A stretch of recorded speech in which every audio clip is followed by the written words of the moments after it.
नमस्कार दोस्तों, आज हम आपके लिए लेकर आए हैं पूर्व राष्ट्रपति डॉक्टर एपीजे अब्दुल कलाम की आत्मकथा माय जर्नी में से एक कहानी।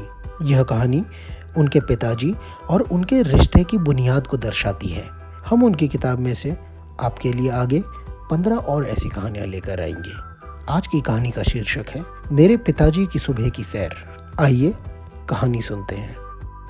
जहाँ तक मुझे याद है, मेरे पिताजी जैनुलाब्दीन का दिन सुबह 4 बजे से ही प्रारंभ हो जाता था। वे घर में सबसे पहले उठते थे। सुबह की रोशनी से पहले वे नमाज पढ़ लेते थे। उसके बाद सुबह नारियल के बागीचों में लंबी सैर पर निकल जाते थे।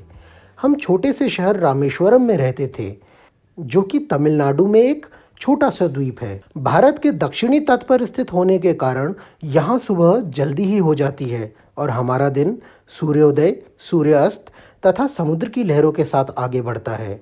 समुद्र की मधुर आवाज हमारी जिंदगी का हिस्सा बन चुकी है। समुद्र में उठने वाले तूफान अक्सर मानसून के 3 महीनों में आते रहते हैं और हम सब इस उथल पुथल के आदी हो जाते हैं। हम अपने पुराने पैतृक बड़े घर में रहते थे। 19वीं शताब्दी में यह चूना पत्थर व ईंटों से बनाया गया था। बेशक इस घर में आधुनिक ऐशो आराम के साधन न उपलब्ध थे, परंतु हमारा घर प्रेम भाव से परिपूर्ण था। मेरे पिताजी का नाव बनाने का कारोबार था। इसके अलावा घर से 4 किलोमीटर दूर हमारे नारियल के बाग थे। यह मेरे पिताजी का रोज का रास्ता था। उनके घूमने का एक निश्चित मार्ग था। वे उस मार्ग से भटकते नहीं थे। सबसे पहले वे मस्जिद वाली गली से निकलते थे, जहां हमारा घर था। यह एक छोटी सी जगह थी, जहां कुछ मुस्लिम परिवार रहते थे। इसका इलाका शिव मंदिर के नज़दीक था, जिसके कारण हमारा शहर सदियों से जाना जाता है। उसके बाद वह तंग गलियों से मुख्य मार्ग पर निकलते हुए, नारियल के बागानों से घूमते हुए आखिरकार अपने खेतों तक पहुंच जाते थे। आज मैं कल्पना करता हूं कि उन शांत रास्तों में गुजरते हुए उनके दिमाग में सुबह निकलने से पहले ही सारे परिवार की विभिन्न ज़रूरतें होती थी। हमारा एक बड़ा परिवार था। मुझे अंदाज़ा है कि उनके दिमाग में भी इन ज़रूरतों के कारण दबाव बना रहता होगा। लेकिन सुबह के इन घंटों में मैं सोचता हूँ वे शांत समुद्र की आवाज़ को महसूस करते होंगे। इसी तरह से सूर्य के निकलने से पहले सुनाई देने वाले पक्षियों की चहचहाट सुनते होंगे। वे पंछी मेरे पिताजी की तरह सुबह सुबह दिन निकलने से पहले ही जाग जाते थे। शायद मेरे पिता अपनी प्रार्थना को खुद ही शांत भाव से सुनते थे। सुबह के वातावरण में लंबी सैर पर निकलते हुए ताज़े दिमाग से उन आवश्यकताओं के बारे में विचार करते होंगे। मैंने उनसे कभी इस बारे में नहीं पूछा कि सुबह के शांत वातावरण में वे क्या सोचते हैं। वैसे भी एक जवान बेटे के पास अपने पिता के बारे में यह सब सोचने का समय नहीं होता है कि उनके दिमाग में क्या विचार घूम रहा है। लेकिन इस बात से मैं आश्वस्त हूँ कि सुबह की लंबी सैर से उनके व्यक्तित्व में शांत भाव बस गया था, जो अनजान लोगों के लिए भी वैसे ही बना रहता था। मेरे पिता बहुत पढ़े लिखे नहीं थे। उन्होंने जिंदगी में कोई बहुत ज़्यादा धन दौलत इकट्ठी नहीं करी थी। हाँ, वे एक अच्छे इंसान ज़रूर थे। उनके व्यवहार में सज्जनता देखी जा सकती थी। जहाँ तक मैं जानता हूँ, हमारी मस्जिद एक केंद्र बिंदु थी। मेरे पिता से मुसीबत के समय हर कोई सलाह लेता था। लोगों का मानना था कि उनका संबंध खुदा से जुड़ा हुआ था। मुझे याद है कि मैं उनके साथ मस्जिद में नमाज के लिए जाता था। वे नहीं चाहते थे कि हम कभी भी इस नियम को तोड़ें और अपनी इस जिम्मेदारी से अलग हों। नमाज के बाद जब हम मुख्य मार्ग पर आते थे, लोगों का झुंड उनके सामने बात करने के लिए उत्सुक रहता था, ताकि वे अपनी समस्याओं को उनसे बांट सके। वे सब आदमी व औरतें न जाने उनमें ऐसा क्या आकर्षण देखते थे। वे न तो कोई ज्ञानी या उपदेशक थे, न ही कोई अध्यापक थे। वे केवल एक साधारण मनुष्य मात्र थे, जो धर्म में विश्वास रखते थे तथा धर्म के नियमों से जुड़े हुए थे। न जाने वह क्या उन सब लोगों को देते थे।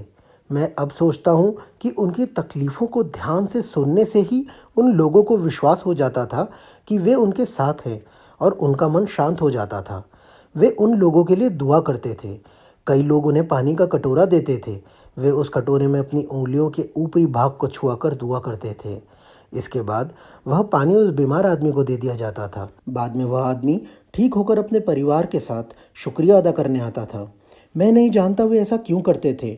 न जाने कहाँ से उन्हें यह शांत भाव तथा सज्जनता प्राप्त हुई थी, जिसके कारण वे अपने व्यस्त जीवनचर्या के बावजूद सबकी मदद करने के लिए आगे आते थे, उन्हें आराम देते थे, उनके लिए दुआ करते थे। वे एक नेक इंसान थे जो कि नाव के कारोबार से जुड़े हुए थे। उनके साथ ही जीवन की कई परेशानियां थी तथा जीवन आसान नहीं था। इस ऐतिहासिक शिव मंदिर के छोटे से शहर में, जो कि मुख्य शहर से पूरी तरीके से कटा हुआ था, अपनी ज़रूरतों को मुश्किल से पूरा कर रहे थे।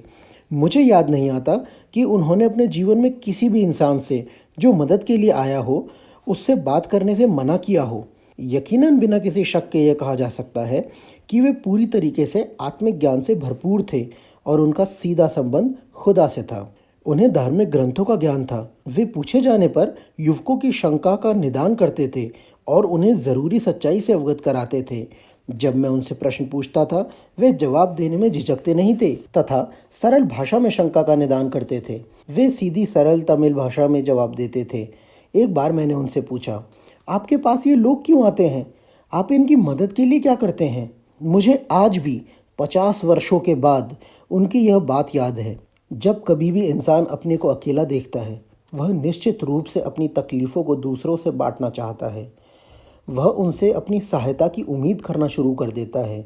कोई भी नई परेशानी या लंबी तकलीफ अपने साथ खास मदद भी लेकर आती है तथा कोई मददगार आगे बढ़कर मदद के लिए आता है। मेरे पास जो लोग परेशानी या तकलीफ में आते हैं, मैं मददगार बन के उनकी मदद के लिए आगे आता हूँ, ताकि नापाक ताकतों को दुआओं से दूर रखा जा सके। इसके बाद उन्होंने मुझे दुआ के ताकत के बारे में बताया, जो इंसान को प्रभावित करती है, जो हमेशा गूंजती रहती है तथा जो मेरे वैज्ञानिक अनुसंधान से बरसों से जुड़े रहने पर भी एक आश्चर्यजनक विषय है। उन्होंने कहा कि परेशानियों में बाहरी सहायता के लिए आशा अंतिम निर्णय नहीं हो सकता। हमें समझना चाहिए कि हमारे अंदर कुदरत द्वारा भय से भरा भाव होता है तथा उसके साथ ही इस भाव से मुकाबला करने की ताकत भी मौजूद होती है, जिससे भय पर विजय प्राप्त की जा सकती है। जब जीवन में परेशानियां आए, तो उससे होने वाले प्रभाव व दर्द को परखने की आवश्यकता है। इस दर्द के साथ ही अंतरावलोकन या फिर कहें आत्मनिरीक्षण की शक्ति भी होती है, जो उस परेशानी को दूर करने का मार्ग प्रशस्त कर सकती है।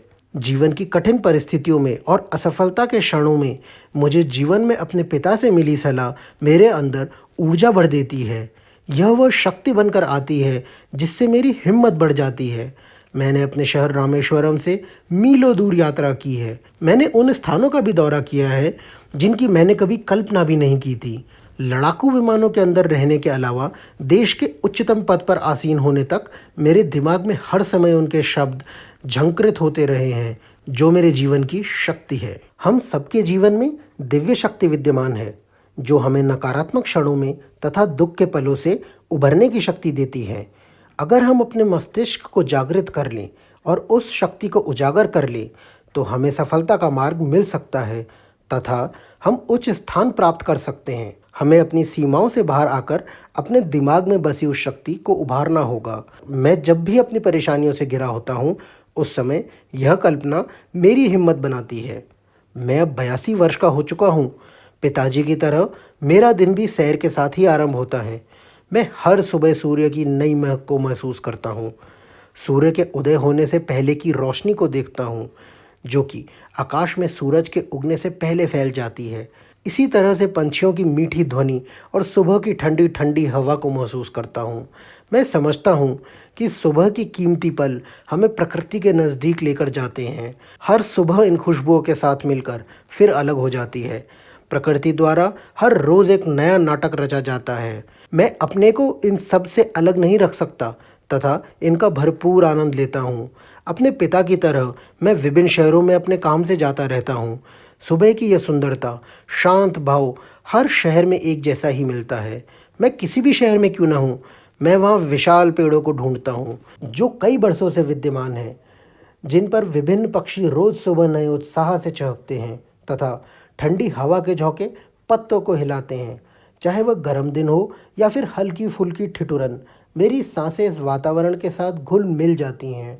इस सांस को खुले वातावरण में महसूस करने से जो आनंद की अनुभूति होती है, वह सारे दिन की परेशानियों और फिक्र को दूर रखती है और दिन की नई व सकारात्मक सोच सामने आती है। मेरे दिल्ली के आवास में अर्जुन का एक विशाल पेड़ है। मेरे कदम अपने आप ही उस पेड़ की तरफ बढ़ जाते हैं। जब भी मैं अपने बागीचे में घूमने निकलता हूँ, वह अक्सर मधुमक्खियों के छत्ते से भरा रहता है तथा यहाँ सैकड़ों पक्षियों का घर है। विशेषतः यहाँ बहुत से तोते रहते हैं। इस पेड़ की सुंदरता, भव्यता, वह अस्तित्व मुझे मेरे पिताजी की याद दिलाता है और मैं चुपचाप इस पेड़ से बातें करता रहता हूँ। एक बार मैंने एक कविता लिखी थी। मैंने महसूस किया कि यह पेड़ मुझसे क्या कह रहा है। ओ मेरे दोस्त कलाम, मैं तुम्हारे माँ बाप की तरह 100 बरस पार कर चुका हूँ। हर सुबह तुम 1 घंटे मेरे साथ रहते हो। मैं तुम्हें चांदनी रातों में भी देखता हूँ। तुम ख्यालों में डूबे टहलते हो मेरे दोस्त। मैं तुम्हारे विचारों व भावों को जानता हूँ। मैं तुम्हें क्या दे सकता हूँ। मैं कहीं भी चला जाऊं, मेरी ज़िंदगी मुझे हमेशा मेरे पिता जैनुलाब्दीन के साथ जोड़े रखती है। मेरे दिमाग में उनकी छवि एक सरल आदमी की है जो उम्र के इस पड़ाव पर सुबह नारियल के बागीचों में घूमता रहता है। मैं उन्हें देखकर कल्पना करता हूँ कि वे किस तरह से पूरे दिन में 1 घंटा इन बागीचों की देखभाल में गुजारते थे। जब मेरे पिताजी इन बागीचों में पहुँचते थे तो वहाँ के लोग उनसे गर्मजोशी से मिलते थे।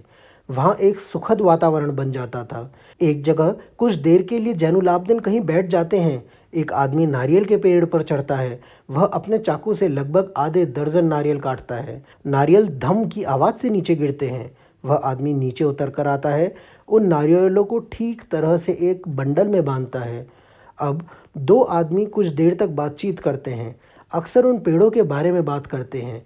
वे आकाश की तरफ नज़र उठाकर बारिश के बारे में बातें करते हैं, खाद तथा खेती की धरती के बारे में बातें करते हैं। आखिरकार जैनुलाब्दीन अपने नारियल के बंडलों को उठाते हैं तथा अलविदा कहकर अपने घर की ओर बढ़ जाते हैं। वे रास्ते में कुछ नारियल अपने जान पहचान वालों को देते हैं और कुछ अपने पड़ोसियों को दे देते हैं। बाकी के बचे नारियलों को लेकर वे मेरी माँ को कढ़ी और चटनी में डालने के लिए दे देते हैं।